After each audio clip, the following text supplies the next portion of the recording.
નમસ્કાર, India at 9 માં હું વિશાલ મહેતા આપનું સ્વાગત કરું છું। સમાચારની શરૂઆત કરીએ મહત્વના ન્યૂઝથી। રાષ્ટ્રપતિ દ્રૌપદી મુર્મુએ રાષ્ટ્રપતિ ભવનના એક ઔપચારિક સમારંભમાં વાર્ષિક રાષ્ટ્રીય રમત પુરસ્કાર એનાયત કર્યા હતા। જે રીતે પુરસ્કાર એનાયત કરવામાં આવ્યા છે, આ અર્જુન એવોર્ડ 2023ની અંદર અલગ અલગ લોકોને આ એવોર્ડ આપવામાં આવ્યા છે। અલગ અલગ ખેલાડીઓને પોતાની રમતને લઈને ખાસ એવોર્ડ અપાયા છે, જેમાં પવન કુમાર કબડ્ડી માટે, રીતુ નેગા કબડ્ડી માટે, તો નસરીન ખાસ ઈશાસિંહ શૂટિંગ માટે અને ખાસ સાથે જ ઐશ્વર્યા પ્રતાપસિંહ તોમર શૂટિંગ માટે, તો સાથે જ હરિન્દર પાલ સિંધુને પણ એવોર્ડ અપાયો છે। સુનિલ કુમારને રેસલિંગ માટે, તો અંતિમ રેસલિંગ માટે પણ એવોર્ડ અપાયો છે। સાથે નાવરેમ રોસીબિન દેવીને બુશુ માટે એવોર્ડ અપાયો છે। પ્રવીણા યાદવ, જેને પેસ કેનોઇંગ માટે એવોર્ડ અપાયો છે। અલગ અલગ એવોર્ડ વિજેતાને એવોર્ડ પુરસ્કારથી સન્માનિત કરાયા। મેજર ધ્યાનચંદ ખેલ રત્ન એવોર્ડ 2023 આપવામાં આવ્યા છે। લાઈફ ટાઈમ કેટેગરીમાં કોચ જસકીરસિંહ ગ્રોવરને ગોલ્ફ માટે, તો સાથે જ ભાસ્કરન ઈને કબડ્ડી માટે એવોર્ડ અપાયો છે।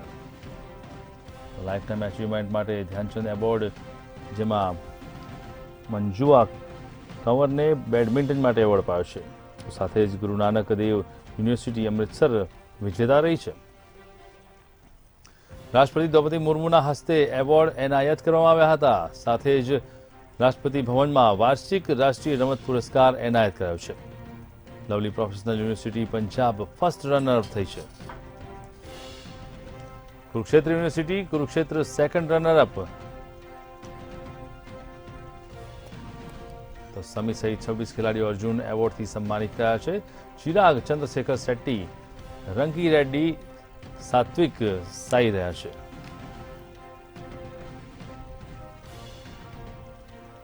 રાષ્ટ્રપતિ દ્રૌપદી મુર્મુના હસ્તે આ તમામ લોકોને એવોર્ડથી સન્માનિત કરાયા હતા।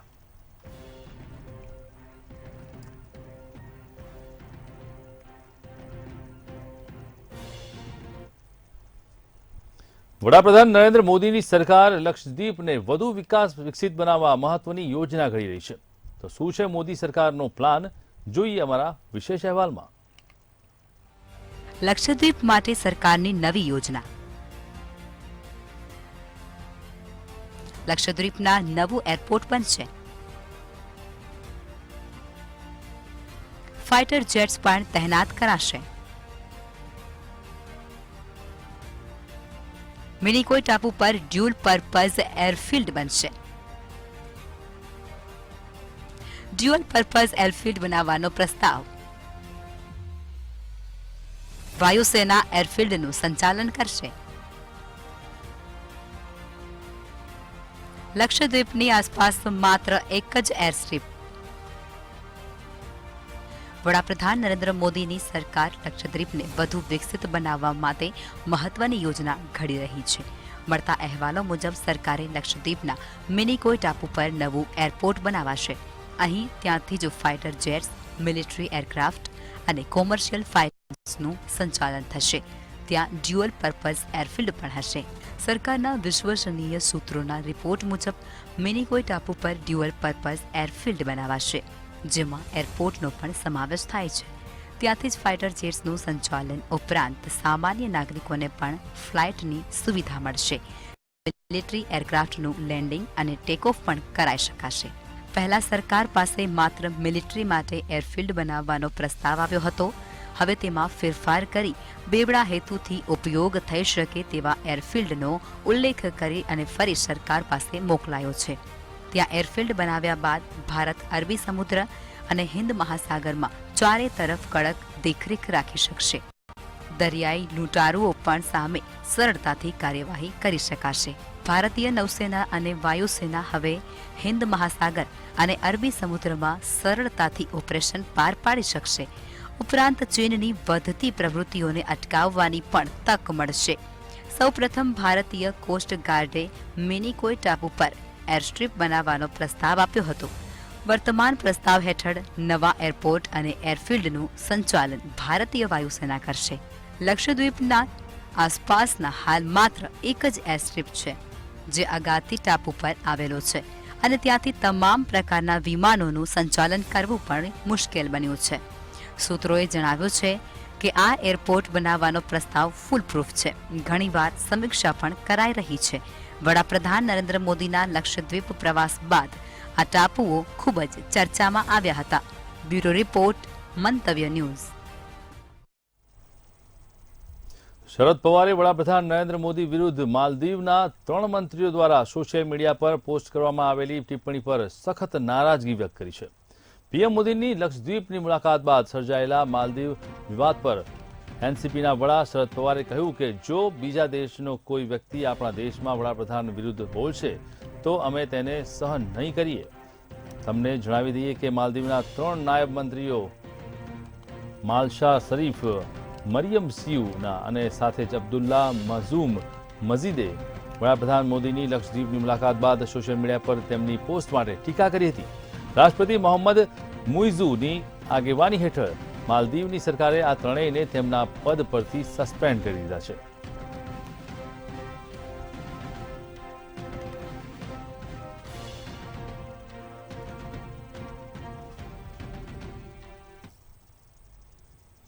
વડાપ્રધાન નરેન્દ્ર મોદીએ ગત શુક્રવારે યોજાયેલી કેબિનેટ બેઠકમાં મંત્રીઓને સખત નિર્દેશ આપ્યો છે. પીએમ મોદીએ અયોધ્યામાં બની રહેલા રામ મંદિરના પ્રાણ પ્રતિષ્ઠા કાર્યક્રમને લઈને મંત્રીઓને સ્પષ્ટ ચેતવણી આપી હતી.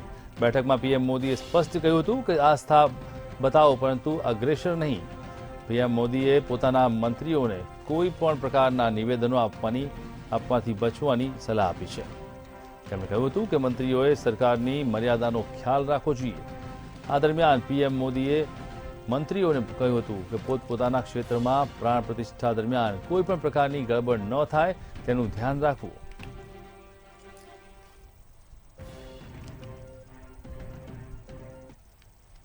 ઉત્તર પ્રદેશની અયોધ્યા નગરીમાં પ્રભુ શ્રીરામની મૂર્તિની પ્રાણ પ્રતિષ્ઠાનો મહોત્સવ 22મી જાન્યુઆરી યોજાવા જઈ રહ્યો છે, જેને લઈને પૂરજોરમાં તૈયારીઓ ચાલી છે અને ભક્તોમાં પણ ભારે ઉત્સાહ જોવા મળ્યો છે. ત્યારે ગોવર્ધન મઠના શંકરાચાર્ય સ્વામી નિષ્લાનંદ સરસ્વતીને આ કાર્યક્રમને લઈને વડાપ્રધાન મોદી અને ઉત્તર પ્રદેશના મુખ્યમંત્રી યોગી આદિત્યનાથ પર નારાજગી વ્યક્ત કરી છે. રામ મંદિરના રામની મૂર્તિની પ્રાણ પ્રતિષ્ઠાને લઈને જ્યાં એક તરફ વિરોધ પક્ષના નેતા દ્વારા નિવેદનબાજી થઈ રહી છે, ત્યાં હવે સાધુ સંતોમાં પણ નારાજગી જોવા મળી રહી છે. ગોવર્ધન મઠના શંકરાચાર્ય સ્વામી નિષ્લાનંદ સરસ્વતી ફરી એકવાર પોતાના નિવેદનને લઈને ચર્ચામાં આવ્યા છે, જેમાં તેમણે અયોધ્યામાં આયોજિત રામ મૂર્તિની પ્રાણ પ્રતિષ્ઠા મહોત્સવને લઈ વડાપ્રધાન મોદી અને ઉત્તર પ્રદેશના મુખ્યમંત્રી યોગી પર નારાજગી વ્યક્ત કર્યું છે અને કહ્યું છે કે મૂર્તિની શસ્ત્રો અને વિધિઓ અનુસાર પ્રાણ પ્રતિષ્ઠા કરવી જોઈએ, જેથી ભગવાનનો મૂર્તિમાં પ્રવેશ થઈ શકે, નહીતર મૂર્તિમાં ભૂત પ્રવેશ કરી શકે છે.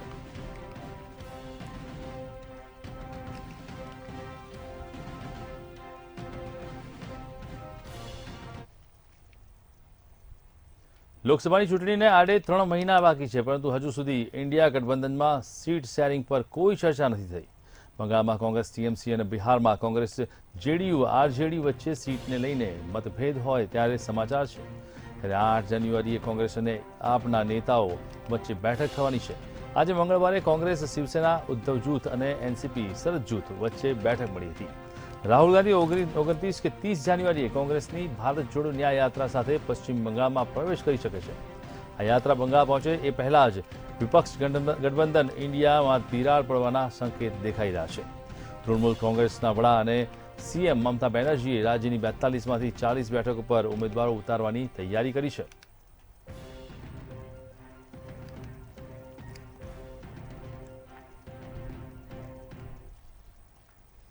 પશ્ચિમ બંગાળના મુખ્યમંત્રી મમતા બેનર્જીએ ભગવાન રામના પ્રાણ પ્રતિષ્ઠા સમારોહનો ઉલ્લેખ કરી બીજેપી પર આકરા પ્રહારો કર્યા છે. તેમણે કહ્યું છે કે ભાજપ લોકસભા ચૂંટણી પહેલા રામ મંદિર ઉદ્ઘાટન દ્વારા નાટક કરી રહી છે. તૃણમૂલ કોંગ્રેસના વડા બેનર્જીએ બંગાળના જયનગરમાં સંબોધન દરમિયાન કહ્યું છે કે મને રામ મંદિર અંગે પ્રશ્ન કરાયો, હું તે તહેવાર પર વિશ્વાસ રાખું છું જે સોને કે સાથ લઈને ચાલે છે, સૌને સાથ લઈને ચાલવાવાળી છે. ત્યારે જે કરવું હોય તે કરે. મને ચૂંટણી પહેલા નાટક કરી રહ્યા હોય તેમાં મને કોઈ વાંધો નથી, પરંતુ અન્ય સમુદાયના લોકોની અવગણના કરી રહ્યા છે તે યોગ્ય નથી. તો ઈશ્વર અલ્લાહની સોગંદ ખાઈને કહું છું કે જ્યાં સુધી હું રહીશ ત્યાં સુધી હિન્દુ મુસલમાનમાં ક્યારેય ભેદભાવ નહીં થવા દઉં. હું લોકોને ધર્મના આધારે ભાગ પાડવામાં વિશ્વાસ રાખતી નથી.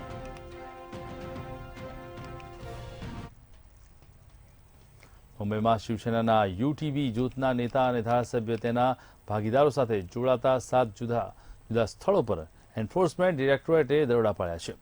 મુંબઈમાં જોગેશ્વરીમાં એક હોટલની અંદર નિર્માણના મામલે ઉદ્ધવ જૂથના નેતા અને ધારાસભ્ય રવિન્દ્ર વાયકર અને તેમના સાથીદારો જુદા જુદા 7 સ્થળો પર ઈડીએ કાર્યવાહી કરી છે. ઈડીએ કાર્યવાહી કરતા જોગેશ્વરીના જમીન ઉપયોગની શરતોમાં કથિત રીતે છેડછાડ કરીને હોટલ બનાવવાના મામલે કરી હતી. આ દરોડામાં વાયકર અને તેના કેટલાક સહયોગીઓ તેમજ અન્ય લોકો પણ સમાવેશ થાય છે. ઉલ્લેખનીય છે કે રવિન્દ્ર વાયકર શિવસેના જૂથમાંથી શિવસેનાના ધારાસભ્ય છે અને મહારાષ્ટ્ર વિધાનસભામાં જોગેશ્વરી પૂર્વ મત વિસ્તારનું પ્રતિનિધિત્વ કરે છે.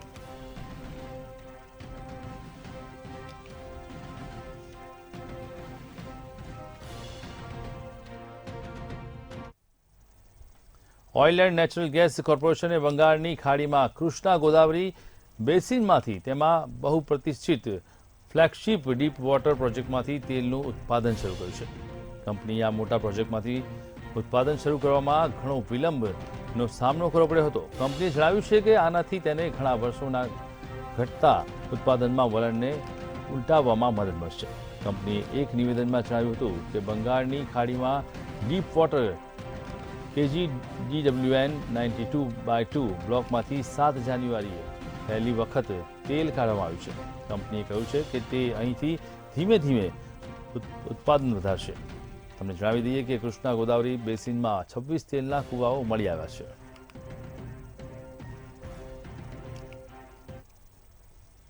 માર્ગ પરિવહન અને ધોરીમાર્ગ મંત્રાલયે BS-V1 એમિશન ધોરણે હેઠળ મંજૂર કર્યું છે, જેમાં મળવામાં આવતા વાહનો માટે નવા એમિશન ટેસ્ટ સૂચન કર્યું છે. સરકાર દ્વારા જાહેર કરવામાં આવેલા નિયમો પ્રમાણે ફ્લેક્સ ઇંધણ ઓપ્શનવાળી બધી જ બાય ફ્યુઅલ વાહનોને વાયુ પ્રદૂષણ અને રજકણના પ્રદૂષણ ટેસ્ટમાંથી પસાર થવું પડશે.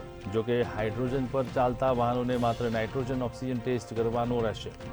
5 જાન્યુઆરીએ જાહેર કરાયેલા સરકારી નોટિફિકેશન મુજબ જો બાય ફ્યુઅલમાં ફ્લેક્સ ફ્યુઅલ્સ હોય તો આ બંને ટેસ્ટ લાગુ થશે.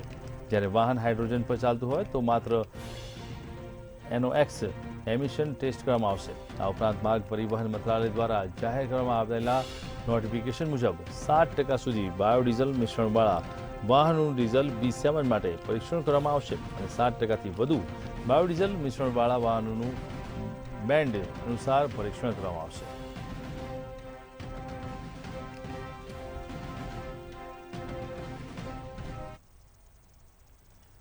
અભિનેતા યશને કોણ ઓળખતું નથી? સાઉથના આ એક્ટર અને સ્ટારને આજે કોઈ ઓળખવાની જરૂર નથી. યશની ફેમ ફોલોઈંગ ખૂબ જ મજબૂત છે. KGF ચેપ્ટર 2ની સફળતા પછી તેનો માત્ર કન્નડ ઇન્ડસ્ટ્રીઝમાં જ નહીં પરંતુ તમામ ભારતમાં જાણીતા થયા છે. ચાહકો તેમના જન્મદિવસને તહેવારની જેમ ઉજવે છે. સાઉથના સ્ટાર યશે 8 જાન્યુઆરીએ તેમનો 38મો જન્મદિવસ ઉજવ્યો હતો. દર વખતની જેમ તેના જન્મદિવસ પર ચાહકો ખૂબ જ ઉત્સાહી થયા હતા. જોકે આ ઉત્સાહમાં ન ઘટાવાનું ઘટી ગયું અને યશના જન્મદિવસની ઉજવણી કરેલા 3 ચાહકો મૃત્યુ પામ્યા હતા. યશના ફેન વીજળીના થાંભલા પર ચડીને યશનું કટઆઉટ લગાવી રહ્યા હતા. આ દરમિયાન 3 લોકોને વીજ કરંટ લાગ્યો અને મોત થયું. આ ઘટનામાં 3 ફેન ઘાયલ થયા હતા. જ્યારે યશને તેના ચાહકના મૃત્યુની ખબર પડી ત્યારે તે નારાજ થઈ ગયા અને તેના પરિવારને મળવા કર્ણાટકમાં હુબલી પહોંચ્યા હતા. યશ પોતાના ફેન્સના પરિવારને મળતો વિડીયો સોશિયલ મીડિયા પર વાયરલ થયો છે. યશ ફેન્સના પરિવારને મળીને સંવેદના વ્યક્ત કરી હતી. તો બર્થડેના દિવસે જ 3 ચાહકોના મોત થયા છે. યશના ફેન ફોલોઈંગને લઈને જે રીતે લોકો તેને મળવા આવ્યા હતા અને ખાસ તેના બર્થડેની જે ઉજવણી કરી રહ્યા હતા તે દરમિયાનમાં KGF એક્ટર યશના મૃત્યુ થનારા પરિવારને મળવા માટે યશ પોતે પહોંચી ગયા હતા. હુબલી ખાતે પહોંચી અને તેમણે મૃત્યુ પામેલા ફેન્સના પરિવારની મુલાકાત લીધી હતી અને સાથે જ વીજળીના થાંભલા સાથે કટઆઉટ લાગતા જે રીતે તે લોકો ઘાયલ થઈ અને મરી ગયા હતા તેને લઈને દુઃખ પણ વ્યક્ત થયું હતું. KGF એક્ટર યશ મૃતકના પરિવારને મળ્યા પહોંચ્યા હતા. યશના ચાહકોના જે રીતે મોત થયા છે તેને લઈને આ મામલે યશે સંવેદના વ્યક્ત કરી. તેને સમાચાર મળતાની સાથે જ તે હુબલી પહોંચી ગયા હતા અને મૃતકના પરિવારોને મળી અને તેમને સંવેદના વ્યક્ત કરી હતી.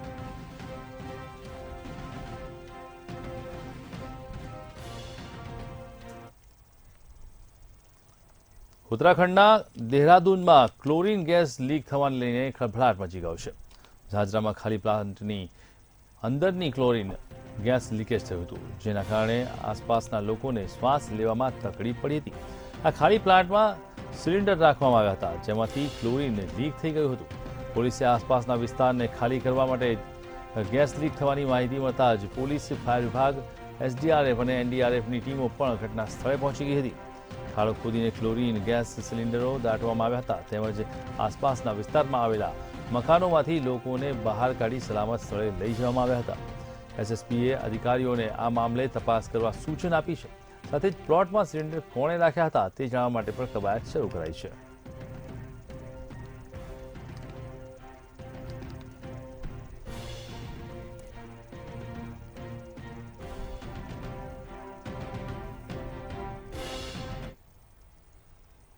ચંદ્ર પર લેન્ડિંગ માટે લોન્ચ કરાયેલા અમેરિકાનું પેરેગ્રીન સ્પેસક્રાફ્ટ ખરાબ થઈ ગયું છે. અવકાશયાન માઉન્ટ એવરેસ્ટનો ટુકડો વૈજ્ઞાનિક પ્રયોગ પૃથ્વી પરથી સંવેદનાઓ અને માનવ અવશેષો લઈને ચંદ્ર તરફ જઈ રહ્યું છે, પરંતુ તેના પ્રોપલન્ટમાં સમસ્યા આવી છે. તેને બનાવનારી કંપની એસ્ટ્રોબોટિક ટેકનોલોજીએ આ વાતની પુષ્ટિ કરી છે. 50 વર્ષમાં તે અમેરિકાનું પ્રથમ મૂન લેન્ડર છે. અવકાશયાનમાં સોમવારે સવારે ફ્લોરિડાથી લોન્ચ કરવામાં આવ્યું હતું, પરંતુ લોન્ચ થયાના 24 કલાકથી ઓછા સમયમાં આ મિશન જોખમમાં આવી ગયું છે.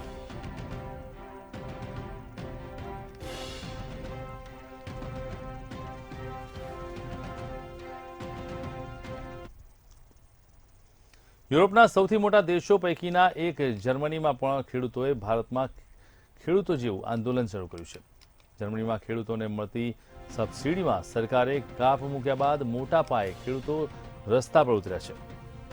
બર્લિનની માંડીને બીજા મોટા શહેરોમાં ખેડૂતોએ ચક્કાજામ કરી વિરોધ નોંધાવ્યો હતો, તેમજ રસ્તા પર ખાતર નાખી રહ્યા હતા. આકરી ઠંડી વચ્ચે જર્મનીના તમામ 16 રાજ્યોમાં ખેડૂતો રસ્તા પરથી હટવા તૈયાર નથી. પોલીસ સાથે તેમની અથડામણ પણ થઈ રહી છે. ખેડૂતોએ ચીમકી આપી છે કે જો અમારી માંગણી પૂરી નહીં થાય તો અમે વધારે આકરું વલણ અપનાવીશું. જર્મનીની સરકારે ગત વર્ષે ડિસેમ્બરમાં ખેડૂતોને મળતી સબસિડીમાં ઘટાડો કર્યો હતો. ખાસ કરીને ખેતી માટે વપરાતા ડીઝલ પર અપાતા ટેક્સ રિફંડ તથા ટ્રેક્ટરો પર ટેક્સમાં રાહત આપવાનો નિર્ણય પાછો ખેંચી લીધો હતો. સરકારનું કહેવું છે કે આ સબસિડી પાછી ખેંચવાના કારણે સરકારને 90 કરોડ યુરોની બચત થશે. જોકે ખેડૂતોએ સબસિડી યથાવત રાખવા માટે માંગ કરી છે અને આંદોલન શરૂ કર્યું છે.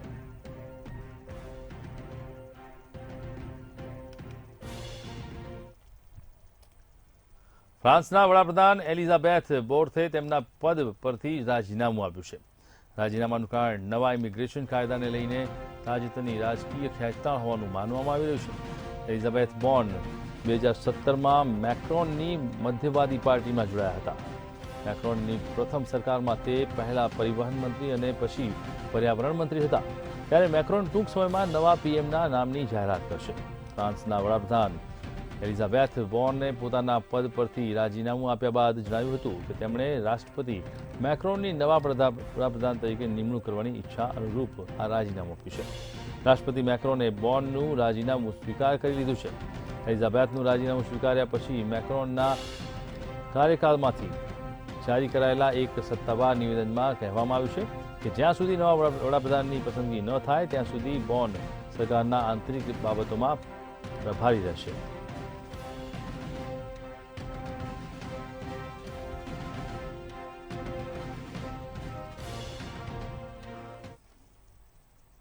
પાકિસ્તાનના ખૈબર પખ્તુનખ્વામાં થયેલા બોમ્બ વિસ્ફોટમાં 6 પોલીસ કર્મચારીઓના મોત થયા છે. આ બ્લાસ્ટમાં 20થી વધુ લોકો ઘાયલ થયા છે. આ હુમલા પાછળ પોલીસ પ્રોટેક્શન ટીમને ટાર્ગેટ કરવામાં આવ્યું છે. આ હુમલો ત્યારે થયો જ્યારે બજાર જિલ્લામાં એન્ટી પોલિયો અભિયાનમાં ફરજ પડતી પોલીસ ટીમને ટ્રકમાં લઈ જવામાં આવી રહી હતી. આ દરમિયાન આઈઈડી બ્લાસ્ટમાં 6 પોલીસ કર્મચારીઓના મોત થયા છે. ઘાયલોને બાજોર જિલ્લા હોસ્પિટલમાં સારવાર અર્થે ખસેડવામાં આવ્યા છે. ઘાયલ થયેલા રૂણાની હાલત ગંભીર છે. જે જણાવે છે પોલીસ ટીમને નિશાન બનાવવામાં આવ્યું હતું અને સાથે જ બજારોનો મામૂદ વિસ્તાર છે અને આ વિસ્તાર અફઘાનિસ્તાનની સરહદને અડીને આવેલો છે. વર્ષ 2021માં જ્યારથી અફઘાનિસ્તાનમાં તાલિબાનનું શાસન આવ્યું છે ત્યારથી પાકિસ્તાનમાં અફઘાનિસ્તાન સાથેની આ સરહદ પર હુમલા વધી ગયા છે. હજુ સુધી આ હુમલાની જવાબદારી કોઈ આતંકી સંગઠને સ્વીકારી નથી.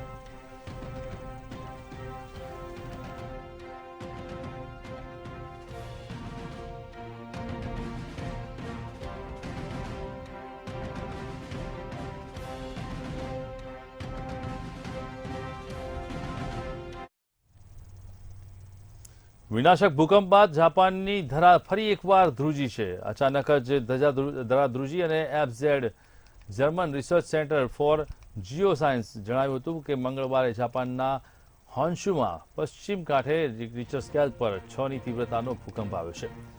જો કે ભૂકંપ બાદ હજુ સુધી કોઈ જાનહાનિના અહેવાલ નથી. આ અગાઉ રવિવારે 5ની તીવ્રતાનો ભૂકંપ જોવા મળ્યો હતો. આ વર્ષની શરૂઆત જાપાન માટે સારી રહી નથી. નવા વર્ષમાં પ્રથમ દિવસે જ વિનાશક ભૂકંપ બાદ સુનામીની ચેતવણી આપવામાં આવી હતી. નવા વર્ષના પ્રથમ દિવસે જ જાપાનમાં વિનાશક ભૂકંપ આવ્યો હતો. 7.6ની તીવ્રતાવાળા ભૂકંપે દેશમાં તબાહી મચાવી દીધી હતી. સુનામીનું એલર્ટ આપવામાં આવ્યું હતું અને આ સાથે જ આગામી સમયમાં વધુ ભૂકંપ આવવાની આશંકા પણ વ્યક્ત કરવામાં આવી છે.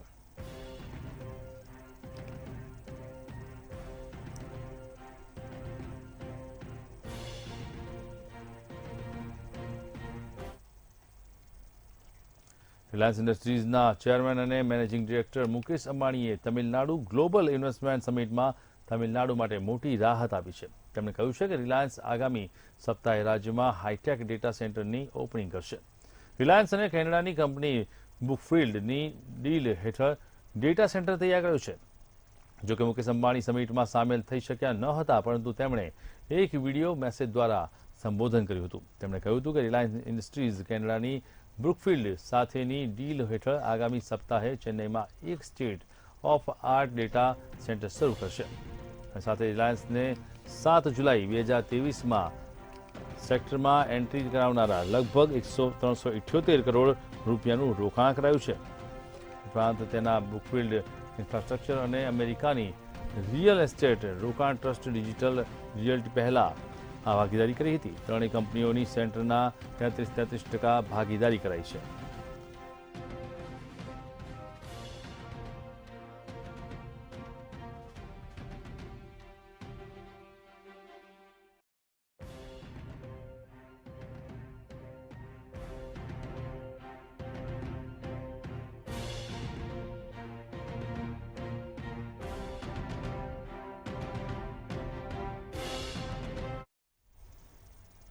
તો સમાચારમાં અત્યારે બસ આટલું જ. મહત્વના સમાચાર માટે જોતા રહો મંતવ્ય ન્યૂઝ. નમસ્કાર.